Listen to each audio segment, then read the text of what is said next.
Hi, Bill Barney here. Welcome once again to All Things Possible TV. And today we have a great episode for you. I have titled it Angels Among Us. And what I want to share with you today is angels. What is it like to work with angels? How can we do that to help us in our everyday lives as a healer? How do I use angels in my healing practice to work with people? And that's the information I want to share with you today. So stay tuned. Got a lot of good stuff. We're going to have some fun here today. So sometimes we tend to think that angels are stories of the past and the old things, but I can tell you from my personal experience that absolutely is not the case. I literally work with angels each and every day, and I do it consciously. Now, if you get on the internet, there is a lot of information. Some of it is very conflicting. Everybody has their own view and opinion. Everybody states it as fact. Let me just be clear from the beginning. This is based on, what I am sharing with you today is based on my experience and my personal study and my belief system. And so if that doesn't match exactly with yours, don't get angry. Love me. I love you. I'm just sharing what works for me. And if you find something that I have to share that you resonate with, great, apply it. If you don't, do what works for you. That's all I'm going to say. The rest of this is going to be Bill's experience and what my results have been in working with the angels. So if we go back to some of the old stories about angels would come obviously from the Bible, and we see many miraculous accounts of these angels doing these amazing things and bringing messages and people hearing choruses of angels singing. And yet today, do we see that? And we don't, but I believe that there is much more that goes on with angels, and I believe they're working. They are among us, they're around us all the time, each and every day, but I believe their work goes largely unnoticed. And I have found that there's a whole area of assistance that we can tap into by working with angels, and I want to show you how that's done, or at least what works for me. Now today we are going to be speaking of things of a more spiritual nature. I don't want to necessarily consider religion, because when we talk about religious people, my church versus your church, and it's not that. These are things that are spiritual from the divine, from God above. So that's what we'll be sharing with you. Now, as you have heard about angels, or maybe you've worked with angels, there's a lot of books on angels, but a lot of people love to work with, and they talk about working with specific angels. Gabriel, Michael, Ariel, Raphael, is just to name a few of these angels, and there's many, many more that are mentioned in historical documents.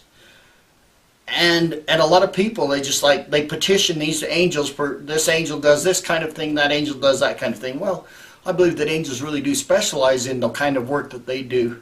But for me, I kind of worry that if I say, hey Michael, I need you to help me with this little project, Michael might be busy with a whole other project that is a lot more important than mine.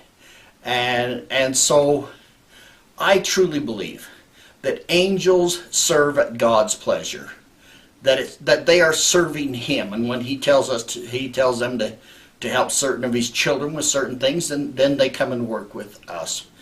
And so my philosophy is, why not go to the boss? Why not go to God, to the divine, and petition the divine and say, God, this is my situation. This is what I'm having a challenge with. This is where I would like some help.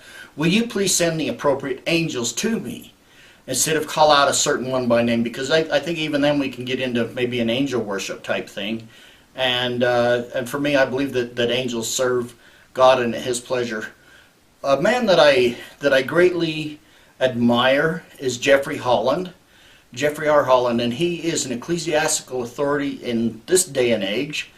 And I want to share with you a quote that he had about angels, and I think this really, it doesn't sum up everything about angels, but for the purposes of what I'm sharing with you today, I think this is perfect. So he gives this explanation of what angels do. Allow me to read this. From the beginning down through the centuries, God has used angels as His emissaries in conveying love and concern for His children. Usually such beings are not seen. Sometimes they are, but seen or unseen, they are always near. Sometimes their assignments are very grand and have significance for the whole world. Sometimes the messengers are more private. Occasionally the angelic purpose is to warn, but most often it is to comfort, to provide some some form of merciful attention and guidance in difficult times. And that resonates with me about what angels do. We hear about the grandiose things that are the miracles that happen only occasionally that we hear about, but yet I believe most of the time they're carrying out simpler, more personal tasks that mean a lot to us. And so I want to share my process of what it's like to work with angels. Now, I am an energy healer. I haven't always spent all my time doing energy healing. For much of my life, I've made my living as a mobile mechanic on heavy equipment. And that means I go out into the field, and I'm the only guy around. And when I go out to these different customers, they'll have me work on machines that it can be a machine that's 40 years old or 4 days old. And so when I go out into the field, I never know what kind of machine I'm going to be working on or what kind of problem it's going to have. Some of these can be very complex, and one person can't be expected to know all of that. Sometimes I can get stumped, and here's what I have done for years, and it just may seem a little bit bizarre to you, but let me share with you, and it works. It has worked for me, so that's what I'm sharing, is I can get on a machine and get stumped. It can have an electrical problem or hydraulic problem or something. I just can't figure out why it's doing what it's doing. And here's what I do. I stop, and I petition the divine, and I say, Dear Lord, dear God, please send me an angel who specializes on this particular piece of equipment with this particular problem. Thank you. And then once the angel's there, I go to work. I'll share a little bit more with you how I petition the angel once I've asked God to send an angel. The language that you speak to him in is very specific. It doesn't have to be specific, but there's a way to speak it to where it empowers the angels to be even more helpful to us. But invariably, within just a few minutes, 5, 10 minutes, whatever it is, sometimes within moments, it's like, well, why don't I try this and why don't I do that? And all at once, I've got a solution to my problem. And I'll say, thank you, angel. Thank you, Lord, and go on about my day. Now that seems very mundane. I mean, we hear of angels helping me fix a mechanical problem. I've done it for years. It's worked time after time. And imagine the different areas in your life. Are you struggling with a relationship? Are you struggling with something at work, with your children, with whatever? How do you help them fix those? How do you get around these things? I believe that if we will petition and ask for angels to come and assist us, we can get so much more done. They really will assist us in the little things.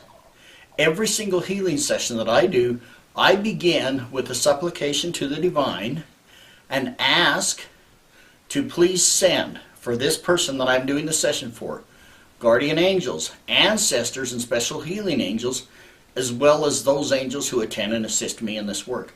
And I ask that the angels can be there to heal, bless, protect, teach, and guide. I'm very specific about the things that I say in that session. Of course, I ask for other things because I really truly believe that healing takes place through the divine, and we're just a conduit for that. One big thing about angels and petitioning and asking for angels to come and help is agency. That's the key. We know these angels are around us all the time, but yet why don't they just jump in and help us? And I believe many times they're doing things that we never recognize those unseen hands doing. But it has to do with our agency. Agency is one of the greatest gifts, and even God himself will not interfere with agency. I believe this is the answer to a lot of questions. Why do bad things happen to good people?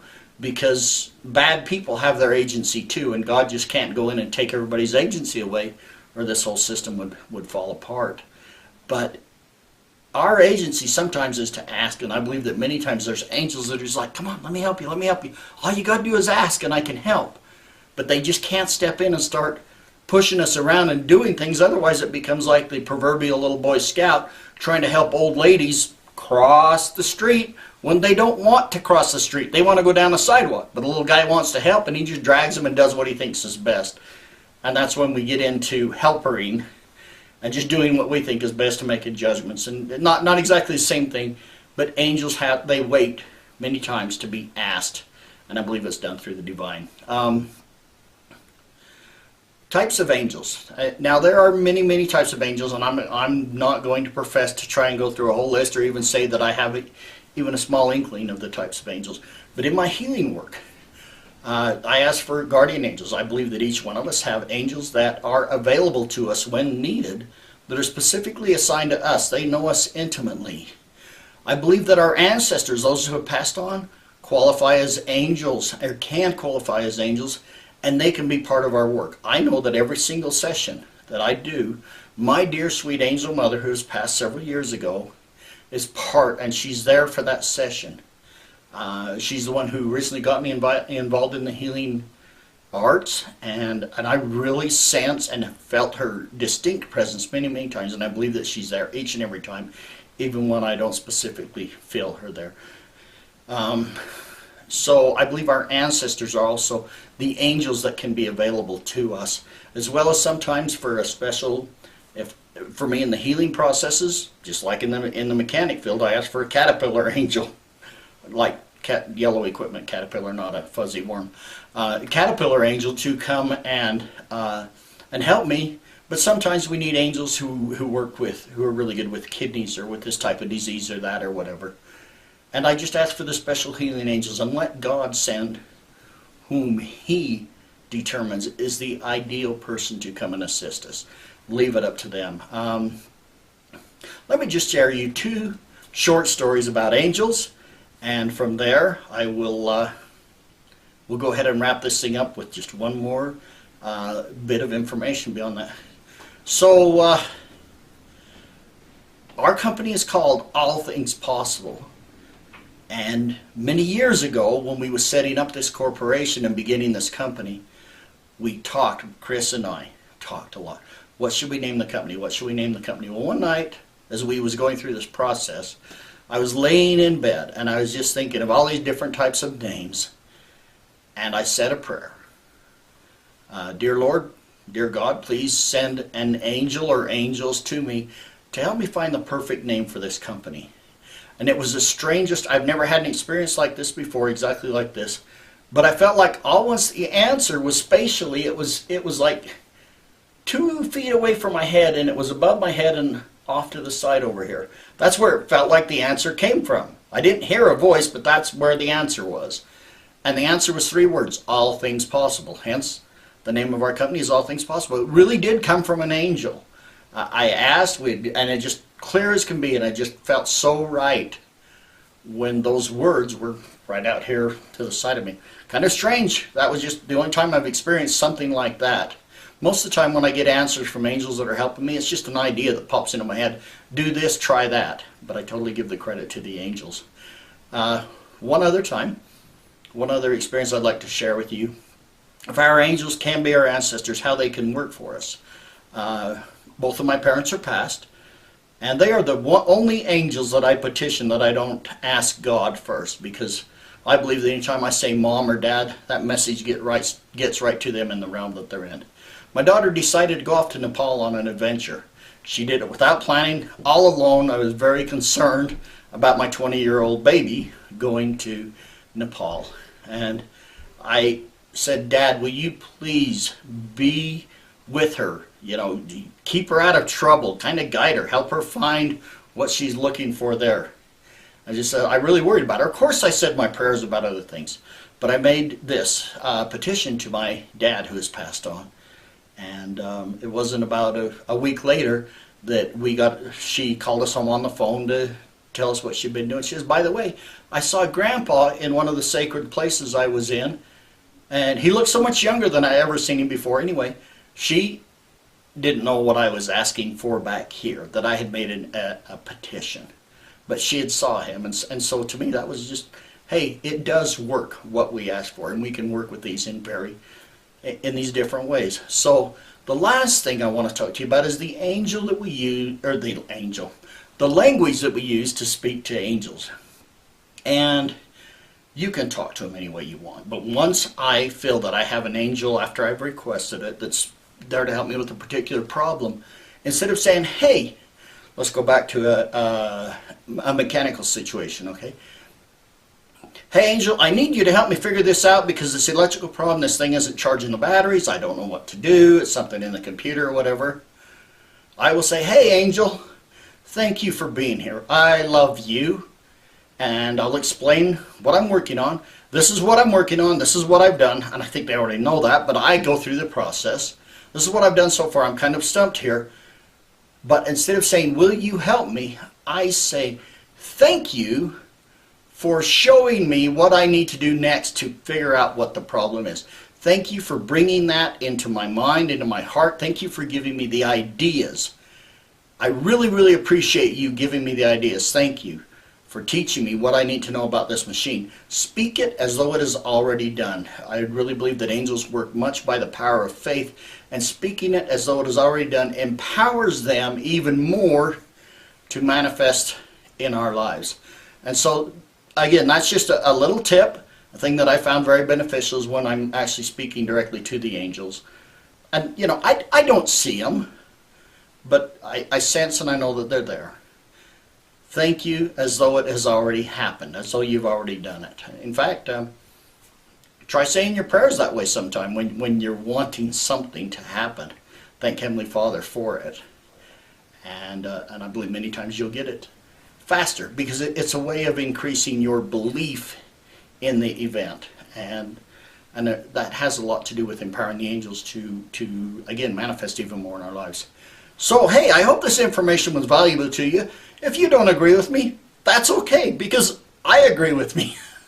All right, if it resonates with you, apply it, put it to the test, try it, see if it works for you. I would like to invite you to go to our website, allthingspossible.biz. Lots of information here about the work that I do, about the work that my wife, Kris, does. And there are some free gifts there. You'll find a click here to get your free gift. So go to our website, check it out, and I'd love to hear from you. All right, thanks for joining us today on All Things Possible TV, and we will see you next time.